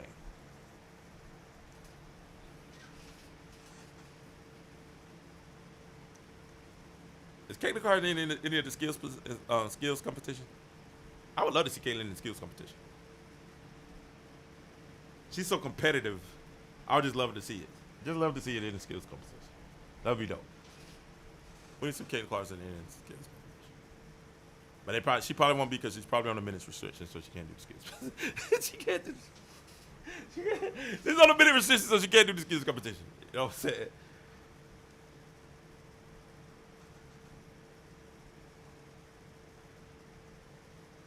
I think we have to be smart. We have to watch. You know what I'm saying? We have to watch. You know what I'm saying? We have to watch what's going on right now. Well, I think the 45 and 10 is the biggest indictment on Stephanie Weiss. Because we've always said, everybody always said, if Caitlin didn't play with pace, nobody can beat them. If Caitlin play with pace, you give Caitlin the ball, let Caitlin run the offense, nobody can beat them. Kelsey Mitchell, let Kelsey Mitchell run off them screens and go downhill. Kelsey Mitchell's really the one that needs to be running off the screen going downhill to the left. She's running like a running back. Like a running back. She practices with the running back. Let her run downhill. Let them get off them screens and get those layups. It's sad, man. It's sad. Ryan Clark got fired today. We're in overtime, guys. We're in overtime. We're going to get out of here in about 4 or 5 minutes. Thank you, guys. Please hit the like and subscribe. Everybody just take 1 second and everybody hit the like and subscribe. If you agree or disagree, but you like the show, hit the like and subscribe. We took our time and did it tonight. 2 hours tonight again tonight. Hit the like and subscribe.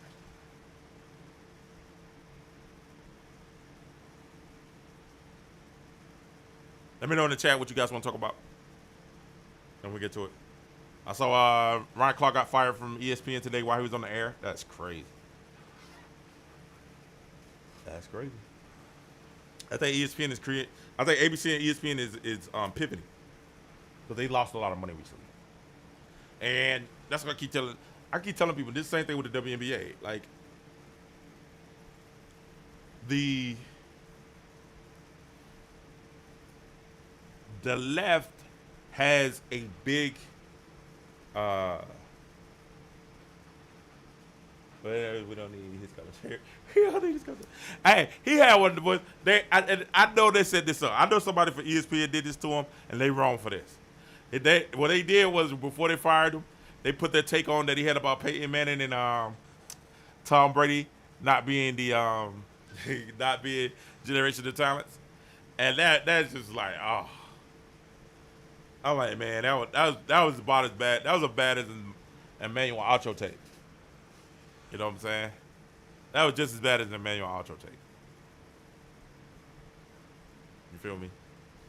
No, man, that was just as bad as Emmanuel Ocho talking about the WNBA don't need Caitlin Clark no more. That's how bad that take was. That was one of those takes. You know what I'm saying? Hey, he said that Tom Brady, Peyton Manning, none of those guys were generational talents. Yeah, he should have got fired just over there. I would have fired him. Then we got that. That's been like the big thing on social media. Do we have that one? Hold on, let me pull it up. I got you. I got it. Let me pull it up. Hold on, chat. Let me pull it up. I got y'all. Y'all got to see that one. That was one of the worst takes.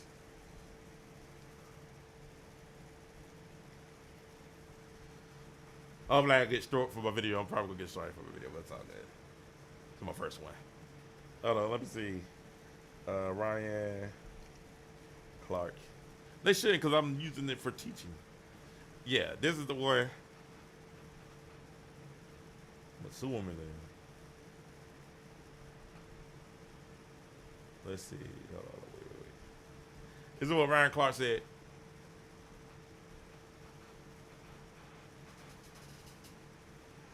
Yeah, hey, they both had horrible takes. Hold on, this is what Ryan Clark said. Back and forth between y'all. I ain't trying to get in the way. I think John Elway was a generational talent. I think Patrick Mahomes is a generation. Hold on. I think John Elway was a generational talent. I think Patrick Mahomes is a generational talent. I don't think Tom Brady, I don't think Drew Brees, I don't think Peyton Manning are generational talents. I think Andrew Luck ended up being a generational talent. I don't think there's a ton of them out there. But so then what? Then how does one, in your eyes, be a generational talent? Because there's not a lot of difference. When he said that, they should have fired him. It's like, that's a fireable offense. That's a fire. Ryan Clark. Hey, man. No disrespect, but that's a fireable offense, Ryan Clark. You say that, that's a fireable offense. Somebody re-released that on purpose because they knew they was letting you go. And they was like, hey, this is one of the reasons why we let Ryan Clark go. They used that against you, Ryan, because that was a horrible take. That was horrendous. That was horrendous. Everybody keeps saying turn up the volume. I don't know what it is. Turn the volume of the video. Okay, I got it. But that was a horrendous take, Ryan. Horrendous take. That was a horrendous take. And I'm just saying, like, yeah. They set you up on that one. You know what I'm saying? I hate for a man to get fired and lose his job. You know what I'm saying? I'm never gonna be a fan of that unless they did something to deserve it. But that was kind of a horrendous take. That's almost as bad as Emmanuel Acho saying that the WNBA doesn't need Caitlin Clark anymore. It's like, man, Acho, man, they should have fired you from your own show for that. They should have took your business away from saying that. You know, so it's all that. Listen, man, thank you guys so much tonight. I hope y'all had a great time. Thank y'all for joining me tonight. Listen, go for your goals. Always go for your goals. I hope y'all enjoyed the show. I hope y'all enjoyed the show. I had a good time. I hope y'all have a good time. And continue to pray for me as I pray for you. I love each and every one of you guys. Thank y'all for rocking with me tonight. You know what I'm saying? I know I said I was going to come on last night, but we made it tonight. X, thank y'all for coming through. YouTube, thank you for everyone that's on there. Please, if you don't mind, hitting the like and subscribe while you're in here. I appreciate you guys so much. Much love. You know. Yeah, Chidi Agumake said that Adrian Wilson was a better player than Tom Brady. I don't know what, man. Listen. Man, listen. I guess. All right. My only issue with Adrian Wilson is that no one talks about this. Adrian Wilson has been with a Hall of Fame coach. She's been with at least 3 Hall of Fame players. At least 3 to 4 Olympians have been on her team since she's been in the league. You know what I'm saying? Since she's been in the league. At one point in time, Asia Wilson had Chelsea Plum, the point guard, Jackie Young, and her on the same team. That was the starting 5. That's 4 of the starting 5. That's 4 Olympic starters that was on our team in the starting lineup. Now I hear y'all. Now she's awesome. She's an amazing player, and she may be the best out the crew. But I think the conversation for Asia Wilson is going to be kind of the conversation with LeBron, or kind of the conversation they have with Jordan. Say Jordan needed Pippen. The conversation with Asia Wilson is all those other players that she had on her team. So you can't really single coverage. So that's my only, like, they can say Asia Wilson's the greatest. They can say she has the accolades, she got the MVPs. But somebody has to sit there and say, hey, wait a minute.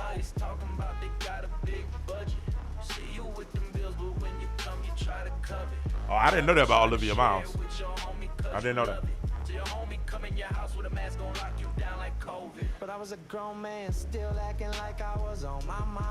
I did not know that. Well, listen, man. We're going to keep Caitlin uplifted. Caitlin went off this weekend. Even when she had an off night, she still had a good game. She came out making some bad turnovers, but she kind of she righted the ship. They came back the second half and had a strong second half. Kelsey Mitchell passed the ball to her for one time. She hit the 3. I was like, I think you can't fan that kid. But if you would have hit that 3, Kelsey Mitchell wouldn't pass you the ball the rest of the year. Now you go back and say, Kelsey, look, you passed him. I hit it. Trust me. But listen, man, much love. This league is interesting. They can't get out of their own way. To grow the league, this is what I keep telling people. In order to grow your business, don't niche yourself. And this league has niched themselves into being a certain league that only supports certain things. And that's why this league often struggles outside of Caitlin Clark, because you don't project the things that are super duper popular to your main demographic that's going to get you the numbers. And ladies, your main demographic aren't ladies. Your main demographic are hetero men. Yes, they are. I'm sorry to tell y'all that. There's more men that watch the WNBA than women. By far. By far. I don't care how many little girls you see at the game. By far. So if you start promoting to those, your real consumer, you'll be all right. And that's what Caitlin Clark does. Caitlin Clark brings guys like me and other guys like us, and we support it. Love you guys. Go for your goals. Always go for your goals. Remember, Jesus loves you. I love you too. You guys have a great night. Don't never stop, because success looks great on you. Y'all have a good night. Okay, Joe. Peace. Bet, thank you, sir. August Mats, what's up? Loose ball. 22. Thank you. Thank you guys so much in the chat. I appreciate you guys so much for being faithful.